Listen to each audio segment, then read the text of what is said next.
Hey, Good Fox here. Today we're going to do a Market Monday. I'm not so sure it's going to get it on a Monday, but it's called the Market Monday because that's when you usually do it. I'm recording it on a Monday, so today is the Gold Edition launch day. And with that, we're going to get a lot of people ripping packs here and then through the night. So I expect a few prices to go down. I'm going to try to give like a background, like I don't know about beginners, but kind of just to explain the MUT market and what drives it and how it functions. So there are certain things in this game that introduce cards into the game. Major one is bundles. Other ones are solos. Solos bring a lot of coins into the market. So you got to look through these packs. You don't need every day, but whenever they bring out a new bundle, you should really look through the bundle and what has it as in that bundle, because whatever is in that bundle is something that's going to be low that day. People are going to pull that out of the packs. And when that pack goes away, those prices go up. So that's an easy way. Like I've always said for the last few years, buy into bundles.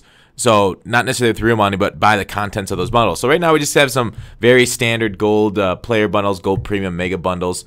An interesting pack though that a lot of people have noticed is this one here, get a player pack. So it's get one silver better player for 500 coins. Basically, this is saying 500 coins and you get a silver above. I've seen people pull golds. I think I saw an elite out of this pack too. So the fact that silvers are getting pulled out of this one, and you can do this unlimited amount of time. People are making a profit just by pulling this pack over and over and over again. I know there are people that are dedicated to do that. So that's an interesting pack to do if you want to do that, grind that out, sell on the auction house and whatnot. Good thing, but that basically limits silvers.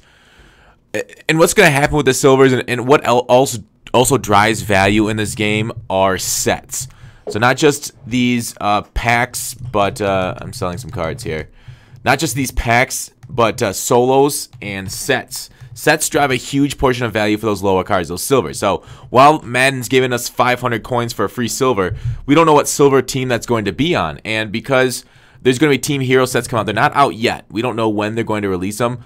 Those Team Heroes, they were going to acquire 20 gold, 20 silver. They're going to instantly raise the market, just like last year's Team Hero sets essentially did. So for these sets that bring out, say, let's just go to one example of our, let's go to Steelers, because I did this halfback Le'Veon Bell upgrade.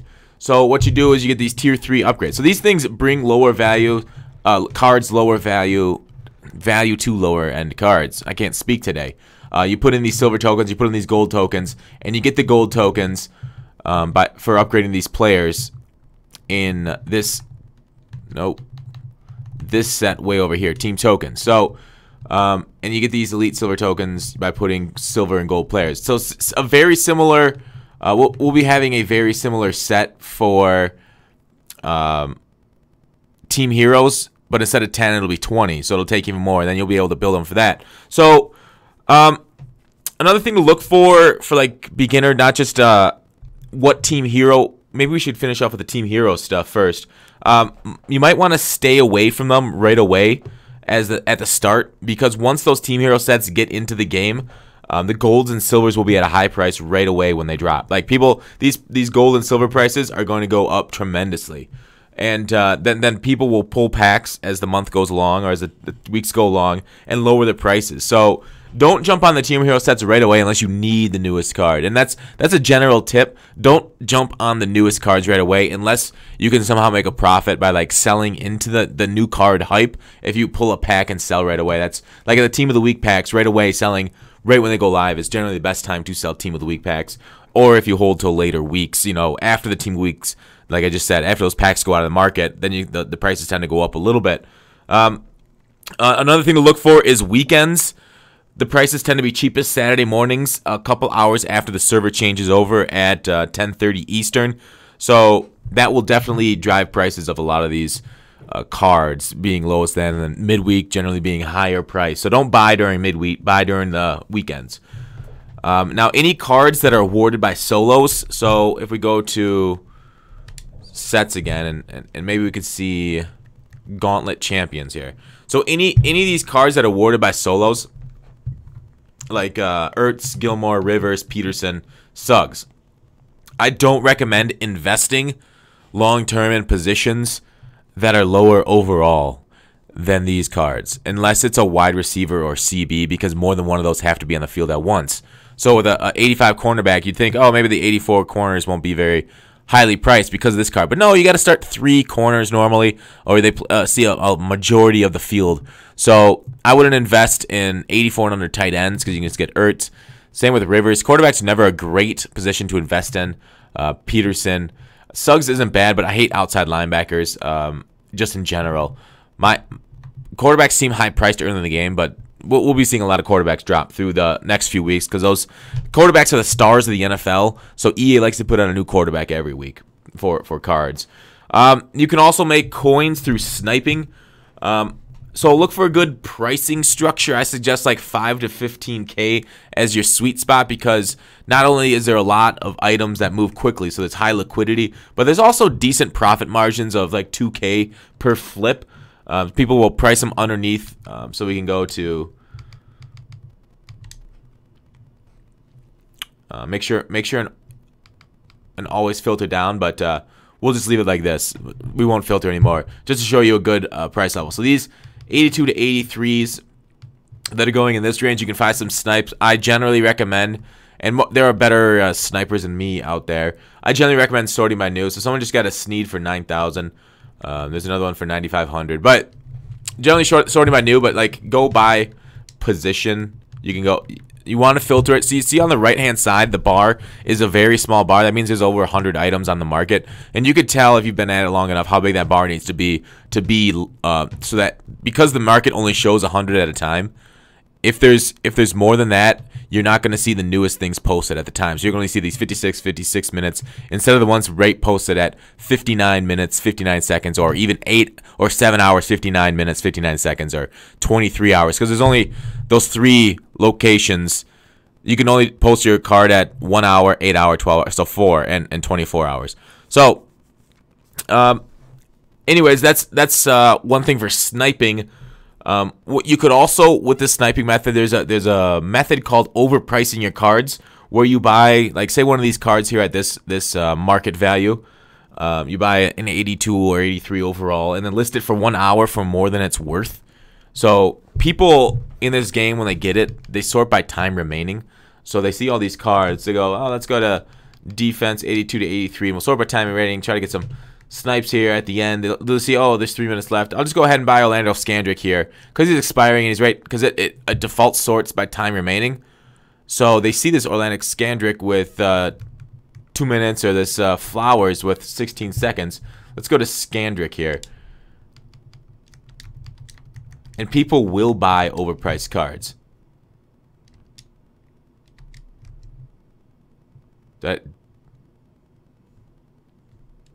Why is he not popping up? Did he expire on me?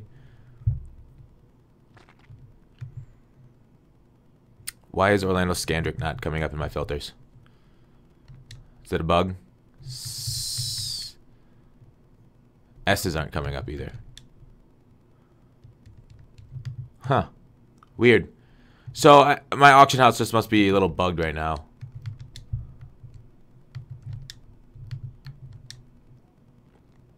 I don't know why it wouldn't be coming up. That was really weird. The name filter's not working. Huh. That's the first time that's ever happened to me. That's what she said. Or he said. Anyways, they'll sort by a person's name or something. We'll see if any of these get bought. Nope, none bought. And then we'll search, see if one's better price. Actually, let's sort by quality elite. Because generally this is where people tend to buy overpriced cards. Anyways, so yeah, so you can buy one of these cards and then overlist it for a few K over what you bought it for. Make sure it's best if you can find a generally a good snipe on these cards. So if you say snipe a Hyde, rhymes with Micah Hyde. All right, so time remaining 13,000 coins. That seems a little bit much because you can buy it for 6.8. So people might see the 6.8 if you're filtering with safeties. But say you buy, sort by buy now. Say you buy this one for 6,000, and then you look down here, find one that's got less than 10 minutes, and then post right under it.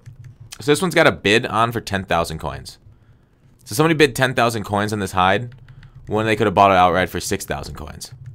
So that's one thing you're hoping to get to.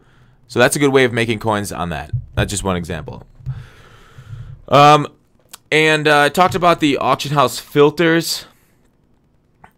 Team hero sets, talked about them. Team rarities on the hero sets. Alright, so with these hero sets, let me switch over, see if you can't see my Chrome browser.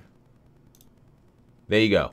So each one of these silvers, 60, 64, 65, 69, 70, 74, 75, 79. So I filled these out. This one was last night. This was this afternoon. So basically, each team has a different set amount for their silvers at certain levels. And this is because of the sets that I talked about earlier with the power-up players that each require 5 from each of these categories for a gold badge and for a silver one. So for the Cowboys, it takes 1,800 coins to get up a 60 to 64 Cowboy, or generally around there. Colts is a lot cheaper. Now, this is not only going to help you for, like, if you're doing Mutt Master, you will be able to get these cards cheaper than this. Now, these prices change fairly frequently, like on a daily basis. They go up and down a little bit. So this spreadsheet, by the time this video goes out, will be out of date. That's what I'm not going to post it publicly or anything. Daddy Leagues last year had a really good tool, but I messaged the founder and owner of Daddy Leagues and haven't gotten a reply back to it. Hashtag ignored in the DMs. But the Steelers silvers, Steelers high silvers going for quite a bit, 65 to 69. But otherwise, like, this is based on the rarity of those certain teams. So just be on the lookout. Like I said, for Mutt Master, I don't think I fully said it, but if you need to do the certain team hero sets, better do the cheap ones like the Ravens or some of these ones that aren't going for much. But like I said, when they drop, they're going to be super pricey. And then over the next days, weeks, and they will fall in price. So if you have these cards, sell immediately when you can when they drop. Try and pump out as many on the market. But sometimes it takes a while for them to sell, like, 15 minutes for some of them. So you won't be able to pump out like thousands of them. But it's always a good time to buy packs and sell right when Team Hero sets are updated or go out. So that's it for Market Monday. Kind of rambled a little bit long. I don't think I hit everything I wanted to. Did I? Yeah. So these sets here, try and the ones near the top end, like the 79s, these 79 overalls are still on people's teams. So there's some value driven from the teams and being on the people's rosters right now.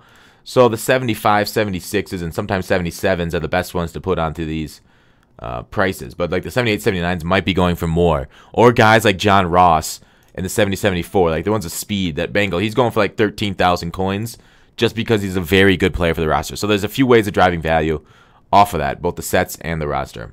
But hopefully I didn't bore you too much with the market breakdown. Let me know if you guys want to learn about anything else between sniping and market analysis and cards and whatnot. But otherwise, thanks for watching Call to Action. I'll see you tomorrow.